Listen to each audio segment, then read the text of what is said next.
ಇಲ್ಲ ಕೈ ಬಿಡ ನೋಡು ತೃಪ್ತಿ ಏನು ಮಾಡಲ್ಲ ಕಟ್ ಮಾಡಿ ಕೇಕ್ ಕಟ್ ಮಾಡಿ ನೋಡು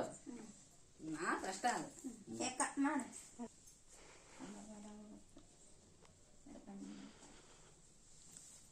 ಅನ್ನ ಹ್ಯಾಪಿ ಬರ್ತ್ಡೇ ಟು ಅನ್ನ ಅನ್ನಕ್ಕೆ ಬರ್ತಿಲ್ಲ ಶಾಣೆ ಅದ ಊಟ ಕೇಕ್ ಹೊಡಿಸ್ತಿದ್ರು ಊಟ ಐತೆ ನಿಮ್ಮ ಅಪ್ಪುಜನ ಸರ್ ಕೇಕ್ ನಿಮ್ಮ ಅಪ್ಪುಜನ ಸೊಳ್ಳೆ ಇಸಂತೇನ ಸರ್ ಆ ಬ್ರೆಡ್ ಅಂತ ಕಟ್ ಮಾಡಿ ಆಚ ಕಡೆ ಕಟ್ ಮಾಡಿ ಈಚ ಕಡೆ ಕಟ್ ಮಾಡಿ ಬರೀ ಇದೈತಿ ಇದನ್ನ ತೆಗಿ ಕಟ್ ಮಾಡ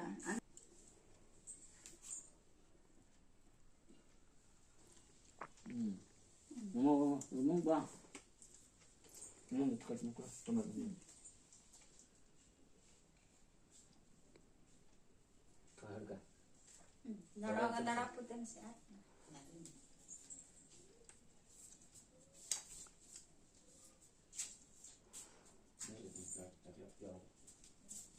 ಚಾಕ್ಲೇಟ್